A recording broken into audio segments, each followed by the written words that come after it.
what's up? Just read 2 Corinthians 3.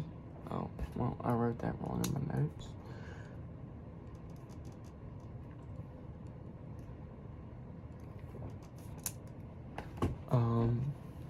There was a lot in it. It was pretty tricky to understand, I'm not gonna lie, a good bit, because the thing I found with the Corinthian letters, the letters to Corinth, is they're very directly based to the people in Corinth. Makes a lot of sense, but normally with most of the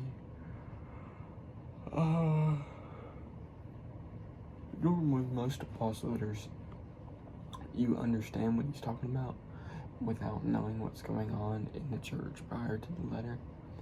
But in these letters, it's really important, I have found, to have a study Bible or something on your phone or something like that to go along with, so that you can understand the context. Because I would have no clue what half of 1 Corinthians was talking about and what half of these past 2 chapters have been talking about without a study Bible to help me understand. So yeah, the study Bible I have is just the CSB study Bible, the Christian Standard Bible. Yeah, I like it a lot. I will say this, it doesn't have that many little notes on it. So if you want something that goes even more in depth, I would not recommend this for that. But I mean, this thing helps a ton with context and descriptions and stuff. So I would highly recommend this if you don't have a study Bible. But if you have had a study Bible for a while and you're looking for something a bit deeper, I would not recommend it. Okay, let's get into it though. So, first, the verses 1 through 3.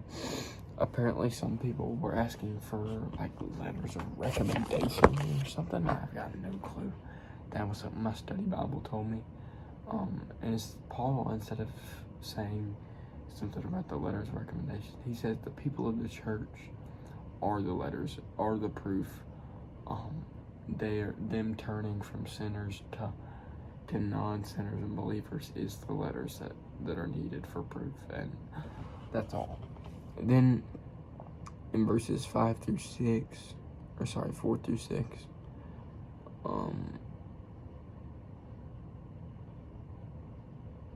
sorry, I just gotta read it to refresh myself. I'm just gonna read it out loud. Paul says, "Such is the confidence we have through Christ before God. It is not that we are competent in ourselves to claim anything as coming from ourselves, but our adequacy is from God. He has made us competent to be ministers of the new covenant, not of the letter, but of the Spirit. For the letter kills, but the Spirit gives life." So in these verses, Paul is continuing off what he's talking about in the beginning. A lot of Paul's it all goes in order, but it's split up to sections. Like verses 1 through 3 are split up for me in my Bible from verses 4 through 6. And in verses 4 through 6, Paul is continuing to talk about what he talks about in 1 through 3. So if you ever see something where Paul goes, because of this, like such is, like there is in these verses, or therefore, then if you're having a hard time understanding that, just read what's before that, because that's what he's talking about there. And then in verses 7 through 18, let's talk about the rest of the passage. Paul talks about the new ministry and the difference between the Mosaic law, and which is how they used to live. That used to be the ministry, but now the new ministry is through the Spirit. And he uses an analogy with a veil, how Moses had to wear a veil after going up on Mount Sinai to get the 10 Commandments. But the verses I really liked from this chapter were verses 17 and 18, but I put those as separate verses because they're not really talking about the same thing. Verse 17 says, "Now the Lord is the Spirit, and where the Spirit of the Lord is, there is freedom." And really the first part of that verse, now the Lord is the Spirit. Boom. Trinity. That's a Trinity. My study Bible says. This is an important Trinitarian text. So this is a Trinitarian verse apparently. This verse helps prove the Trinity. So if you're ever in a debate, apologetics, I think is what it's called, when you have to defend your faith, that's a good verse to bust out. My other verse that I like, that I know, I think is John 10:30 or 10:31. I think it might be 10:31, which just says, it proves that Jesus is God. So that means that,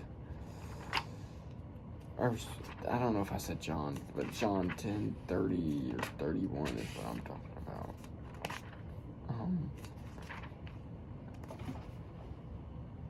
Oh yeah, 10:30. It's real simple. Jesus just says, "I and the Father are one." Boom. Jesus is God. If you don't accept that, you're not going to heaven. It's as simple as that. That's a key belief that you have to accept. And then verse 18 says, "We all with unveiled faces are looking in a mirror at the glory of the Lord and are being transformed in the same image from glory to glory. This is from the Lord who is the Spirit." I just thought this was such a cool verse. We are lifting the veil from the old ministry and letting God shine through us into a mirror, and we are becoming like Him through the Spirit, which is part of God, is basically the translation there. If you're having a hard time understanding it, I read that and I was like, wow, that is such a cool thing to say. And it's awesome. And it's so true, because when we give our lives to Christ, we're supposed to change and become more like Jesus. Yeah, it's awesome. I really like that verse. And it even throws in, "This is from the Lord who is the Spirit," just one more time to make sure you really get it down. But yeah, I really liked those couple verses at the end. This one took me I had to read a few of these verses a couple times just to really understand what was going on, because that's what I'm trying to do. I want to really understand what's happening. That's why I started doing this. I'm recording so that I could make sure I really got a full comprehension. Yeah, that's it.